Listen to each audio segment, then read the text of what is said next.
你还记得前2年捷克的劲头吗？那可是鼻孔朝天啊，走路带风，跟咱们中国啊也是横眉冷对啊，恨不得要把对抗2个字刻在脑门上。咱们当时啊那是直接给他拉黑了，高层交往停，想谈生意没门儿。结果怎么着？哎，这才过去多久啊？就在前2天，1月15号啊，捷克那边的国家安全顾问啊，咱们就叫他老克吧。这个老克出来说话了呀，那叫一个诚恳哦，那叫一个谦卑。他说啊，捷克新政府呢正准备改善跟中国的关系，还说啊，如果我们缺席中国市场，那将是毫无意义的。你听听啊，毫无意义啊！这话翻译成大白话就是：大哥，我错了，我饿呀，我兜里比脸都干净了呀，再不跟你做生意啊，我家锅都揭不开了。最逗的是啊，他整个词儿，叫什么软着陆，说是全球经济中心啊跑到亚洲去了，欧洲已经是亚洲世纪了，捷克得做好软着陆的准备。哎呦喂，还软着陆啊，说着倒是挺好听的。其实吧，就是之前跳得太高了，眼看着脸着地要摔个嘴啃泥了，赶紧找个垫背的，想让咱们中国呢伸手接他一把，别摔得太惨。这事儿吧，真是应了那句老话啊，早知今日何必当初呢？那今天呢，咱们就好好唠唠这捷克的事儿啊。哎，这可不是简单的回头是岸啊，这是一场活生生的现世报。你要是经常看新闻呢，肯定会记得立陶宛吧？前几年啊，那个跳得最高的波罗的海小国，那个时候呢，咱们都说立陶宛呢是跳梁小丑，是吧？但是我跟你说，跟这个捷克比起来啊，立陶宛那充其量就是个街头卖艺的，耍2下猴拳，恶心人。捷克这帮人啊，那是真狠啊！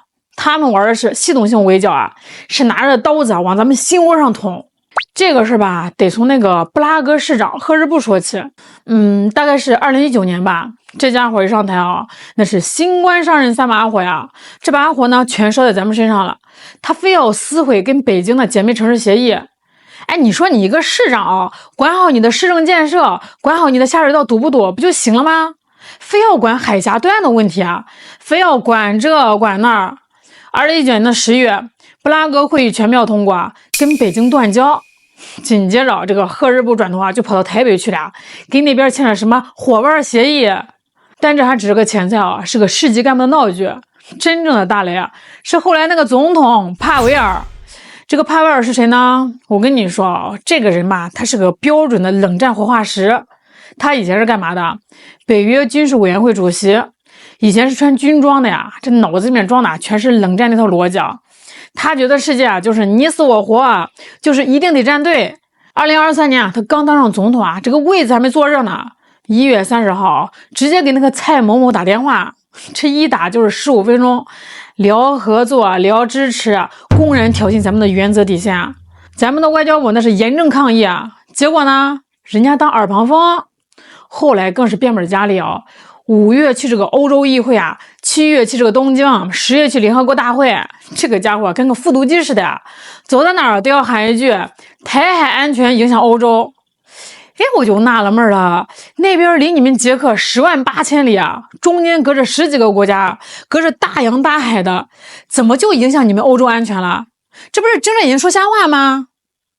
最绝的是2025年啊，这个帕维尔呢搞了个大招，他在国内修法，签了个刑法修正案，把宣传红色思想定罪，要是谁支持，判1到5年的监禁。2026年元旦生效。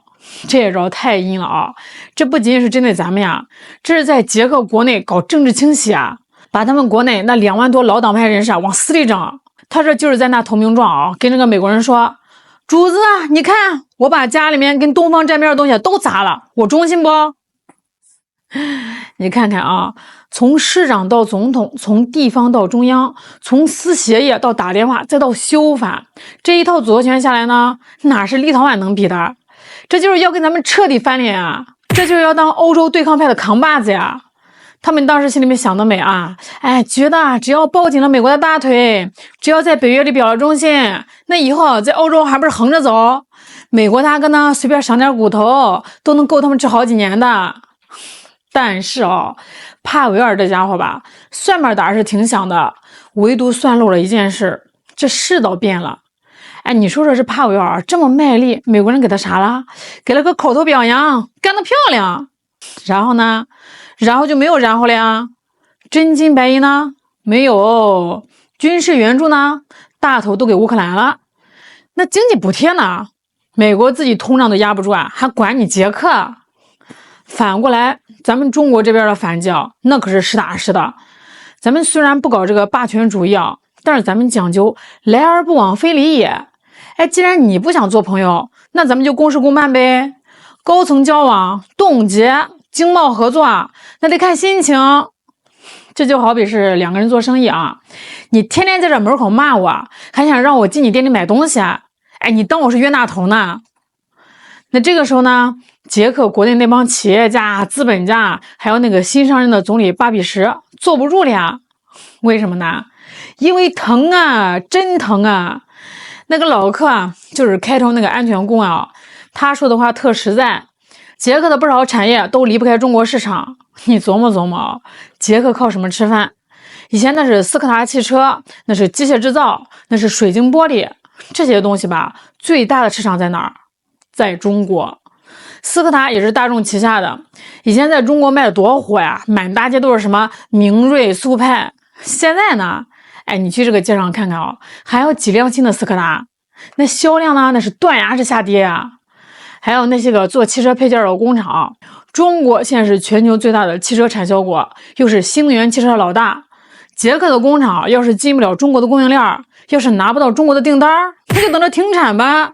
工厂一停产，工人就得下岗，工人一下岗就得闹事儿。那这一闹事儿呢，政府的税收也没了，还得掏钱发救济金。这一连串的反应，那是多米诺骨牌啊！而且不仅仅是卖东西啊，现在的很多技术啊，捷克得求着中国。比如说什么新能源电池，比如5G 通讯。欧洲那边的基建你也知道啊，慢的跟蜗牛似的。捷克要想搞现代化，要想不被时代抛弃啊，离得开中国的技术吗？之前双边关系这一冻结啊，好多本来谈好的合作项目啊，什么技术转让啊、联合研发啊，全停了。捷克那边的企业主啊，是急得抓耳挠腮啊，天天去这个总理府门口堵门。总理呀，你管管那个总统吧，他过嘴瘾，我们要吃饭呀。再这么下去啊，我们全得喝西北风去。所以说，这次巴比什政府主动示好，不是他们良心发现，也不是什么他们突然爱上中国啦，纯粹就是扛不住了。这就像是一个在那边装的清高的穷学生，天天骂隔壁的副员外俗气，结果到了冬天，家里没米下锅，冻得哆哆嗦嗦的，最后实在是饿得受不了了，只能厚着脸皮端着破碗蹭到员外家门口。那个员外爷，之前是我不懂事，你看能不能赏口饭吃？老克说要以安全有利的方式进入中国市场，这话你细品啊，这就是给自己找台阶下呢。意思就是，我虽然来要饭了，但我还得站着要啊，我得说啊，我是为了国家利益，不是为了我自己这一口吃的。哼哼，大家都懂啊，死要面子活受罪呗。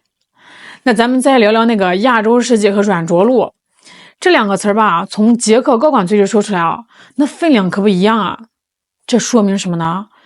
说明欧洲那帮人啊，脑子终于开窍了，终于看清大势了。以前吧，世界的中心在哪儿？在大西洋，在欧美。那个时候西方是宗主啊，咱们是边陲。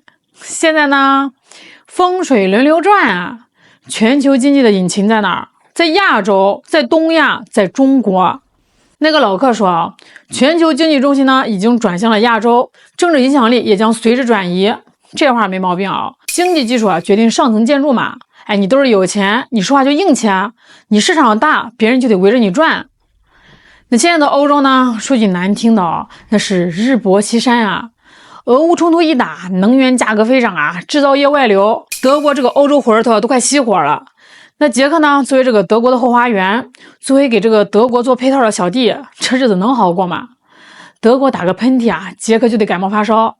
反观亚洲，反观中国，咱们的产业链那都是全世界最全的，咱们的消费市场呢是全世界最大的，咱们的科技进步啊那是肉眼可见的。捷克人现在是看明白了，如果继续跟着美国搞对抗，那就是在一艘快沉的船上死磕。如果赶紧转舵啊，搭上中国这艘巨轮，哎，说不定呢还能混张船票，还能有个未来。所谓的软着陆啊，就是想在这场全球大洗牌里啊别摔死。他们知道啊，以前吧跟这个中国闹得太僵了，现在要是突然跪下呢，太丢人了，国内那帮对抗势力啊也得骂街。所以他们想慢慢转，想悄悄的进村，打枪的不要。这就是为什么是总理派的顾问出来说话，而不是那个总统帕维尔出来说话，这叫红白脸战术。那捷克呢，作为一个欧洲小国，想要在国际上有点存在感，想要在这个欧盟内部啊有点话语权，跟中国搞好关系啊，那就是一张王牌。哎，你看这个匈牙利啊，跟中国关系铁啊，那是左右逢源啊，在欧盟里谁敢小看？再看那个斯洛伐克啊，总理菲佐务实合作啊，中国企业那是排着队去投资呀。捷克看着眼红啊，心想啊，同样是中东欧国家，哎，凭什么人家是吃香的喝辣的，我这就得当美国的炮灰？所以啊，这次这个巴比什政府的转向啊，是对帕维尔那个北约执行官路线的一次纠偏。他们发现啊，当美国的棋子，结局呢往往是变成弃子。美国人让你冲锋陷阵的时候呢，那是把你捧上天。等你没有利用价值了，或者说你自己把自己玩死了，美国人跑得比谁都快。立陶宛呢，就是前车之鉴，乌克兰在那摆着呢。捷克这帮人呢，虽然坏啊，但不傻，他们不想当下一个牺牲品。捷克这回示好呢，是因为他们疼了，是因为他们饿了呀，是为了利益啊，不是为了友谊。那个总统帕维尔呢，还在台上呢，那个把宣传红色思想定罪的法律啊，还在那悬着呢。这就像两个小孩打架哦，那个小子呢被打趴下了，喊了声服了，但是他心里面服没服，那是两码事哦。他那是怕接着挨揍啊，想喘口气儿。咱们中国有句老话啊，叫听其言观其行。哎，你说你要改善关系啊，行啊，拿点诚意出来。哎，先把那个乱七八糟的法律给撤了，先把那个跟海峡对岸眉来眼去的小动作给停了，先把那些针对中国企业的限制给取消了。你别光嘴上喊着软着陆啊，手里面还藏着刀子。这亚洲世界的大门呢，虽然是敞开着，但是门槛可高着呢。好啦，今天就聊到这儿啦，我是小懒，我们下期再见。